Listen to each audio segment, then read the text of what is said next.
Greetings, fellow humans, and welcome to another video game inspired tea with JD.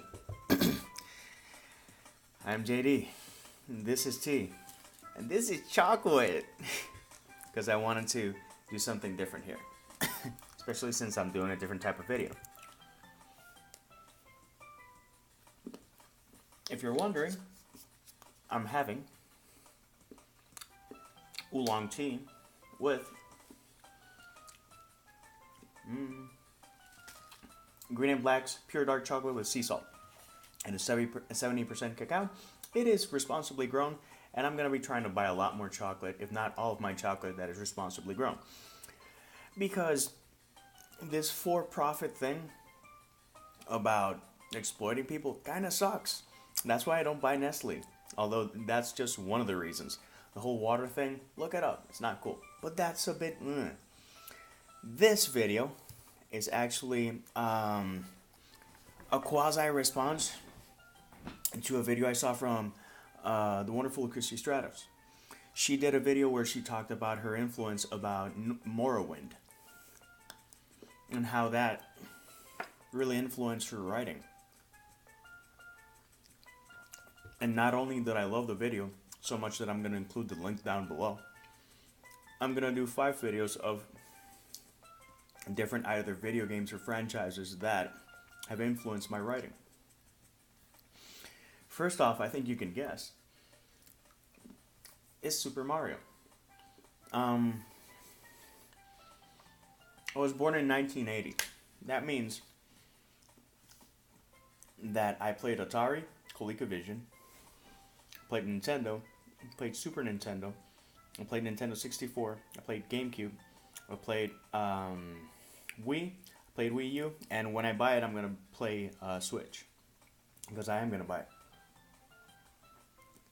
So, in one shape or another, I've been hanging out with Mario for 30 years, and he has definitely influenced me in so many ways. I did a list of, I'm going to do a list of 10 things or 10 topics of how each video game influences me. The first off with Super Mario is creativity. An Italian plumber goes into a warp tunnel, which is actually a pipe, that leads him to the Mushroom Kingdom to save Queen Peach from a big dinosaur. And that's just the first game. Every single Super Mario game is a testament to the power and beauty of creativity, honestly. The second one is in the Dreamland. Third one, we actually saw it in The Wizard with Fred Savage. And each time this series really pushes itself creatively in how they do pretty much everything except the story, and I think that's fascinating. The story is always going to be the same, some way or another. For the most part, although not all of the series, Princess Peach gets kidnapped by Bowser, and Mario has to save her. Super Mario Sunshine is a different concept. And actually, Super Mario Bros. 2 is a different concept as well.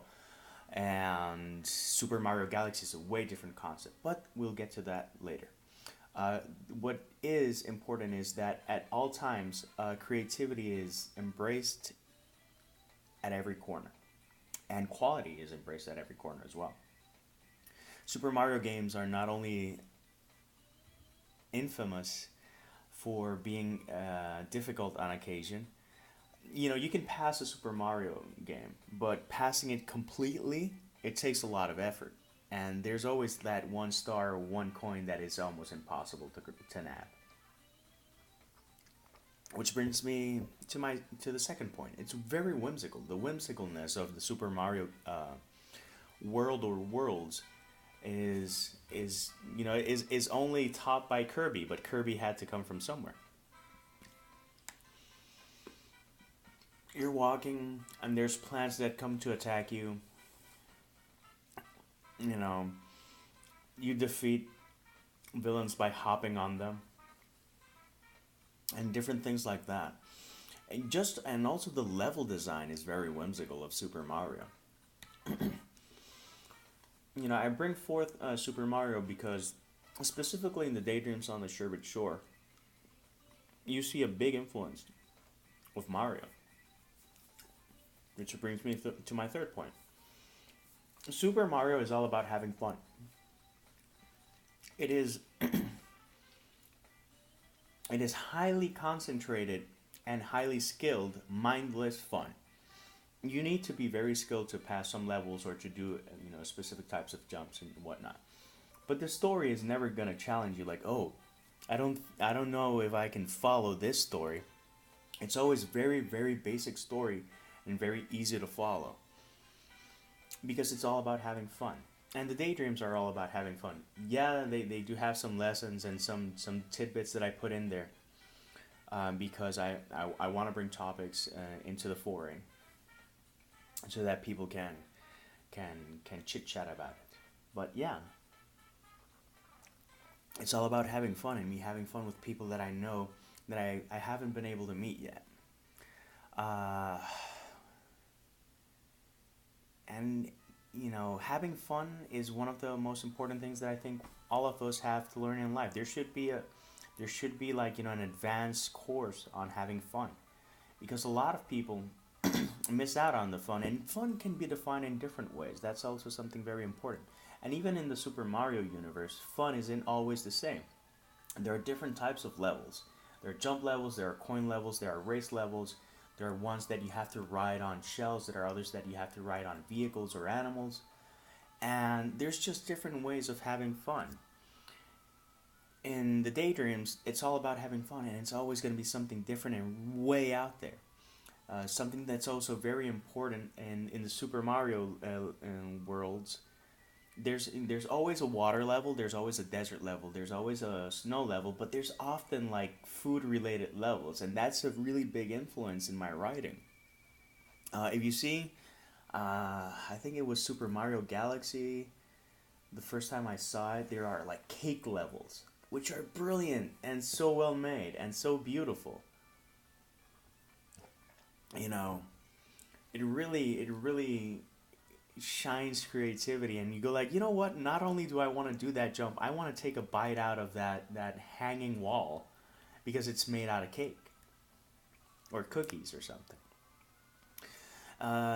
Which also brings me to the world building aspect of Super Mario. If you take each individual game, uh, it doesn't make much sense in the sense that um, what does an ice world have to do with another world, with water, or plants, or trees, or whatnot? And the thing is that somehow or another, it all connects and makes sense. And to me, in the Daydreams, I do have a lot of that, in the sense that it's building the world, but it doesn't necessarily have to be cohesive. And Super Mario worlds aren't necessarily cohesive. They're all fun and they're interconnected, but you don't see like how one transitions into the other, like other franchises that I will be talking about. Um, but definitely, the world building aspect and how big and expansive a world can be knows no limits when it comes to the Super Mario world. Uh, which brings me to the point number 6. No idea is too crazy at all. No idea. No idea is too crazy for Super Mario. The premise is nuts, but just the thought of it, just to know that in Super Mario Galaxy there are stages where you have to jump from one planet to another, and you have to navigate between gravitational fields just to get to a star. Or that in those same games that a star is actually the nanny of smaller stars or shooting stars. It's beautiful. It's very whimsical and fun and beautiful, and they embrace madness that way. And I like that. I like embracing weird ideas, and I'm doing that with The Boy Who Dreams About Flying.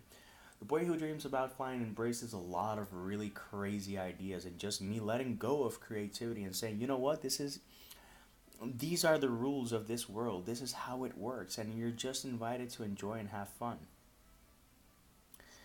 Um, the thing is that Super Mario is such a high mark in the video game industry, and they always push it.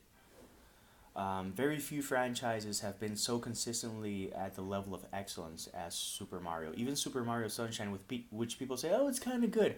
You compare it to any other platform game, and it's gonna either blow it out of the water or be super competitive. Um, but again, it's the bar.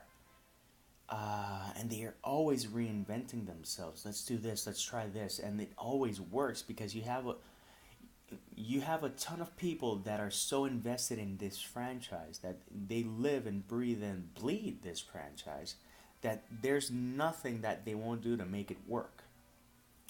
Which also brings me to the level of quality. Um, there are no glitches in these games, and if there are, it's almost a funny Easter egg. But it's not like, oh, the jump mechanism here sucks or the controls here sucks. Controls and camera angles are often pretty solid. Um, and again, when they reinvent themselves, they also take into account the controllers that they use. Because to them, there is no crazy, there's just different. And different can be really good. Homogeneous things aren't fun. Heterogeneous things, the difference in things, and seeing the variety and the beauty in variety, that is beautiful. And although Super Mario doesn't embrace different storylines, they allow you to experience these worlds, these fantastical, wonderful, flavorful, whimsical worlds in so many ways that you can't ignore the beauty of their madness. And it's weird. It's a weird franchise. It's weird, we take it as something natural, but it's weird. And it's beautiful because weird can unite us, and I love that. I love that weird can unite us, and I love saying outwardly that I'm a geek and I'm a nerd because there's other people who are like me who like to be quirky and wear t-shirts and wear pajama pants with controllers and just say, you know what, this is me. It's not take it or leave it. It's why not take it? And the last point I want to say about Super Mario that I think is more parallel with the daydreams again. The journey is what's most important. The outcome of most daydreams is I woke up. So I always want people to focus that the journey and the dream that we're going on, and that dream adventure that we're going on, that's the most important thing, and you have to enjoy the experience. A lot of people focus on the goal and not the journey. And to me, the journey is what it's all about. In the end, we're all gonna die. That sounds really sad, but it is true. And if we focus just on how much we can do, we're not gonna enjoy the process. So, yeah, this is the first video game influences episode. I hope that you liked it. If you have any comments about Super Mario or any of the comments that I said related to my writing, by all means let me know. I will put the link also to the Daydreams on the Sure But Sure if you want to check that out. I am working on the second volume. I don't have a release date. I will release it when it's ready. And I will give it all the love that it deserves, as well as Super Mario. So until next time, peace, love, and maki rolls.